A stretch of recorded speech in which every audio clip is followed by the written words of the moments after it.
দেখো বন্ধুরা, কদবেল মাখা করছি। কদবেল খাবে দেখছো?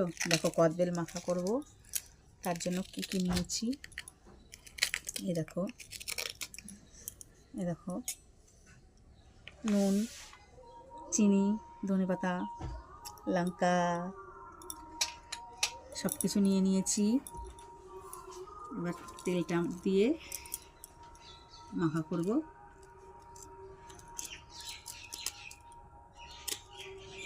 দেখো চলে এসেছি বন্ধুরা কদবেল মাখা নিয়ে। যারা যারা কদবেল খাবে তারা কমেন্টে জানিয়ে যেও, আর যারা যারা খাবে না দেখে চলে যাবে তারা একটা সাবস্ক্রাইব করে দিও। ঠিক আছে বন্ধুরা? এই দেখো, দেখছো কদবেল মাখা কে খাবে?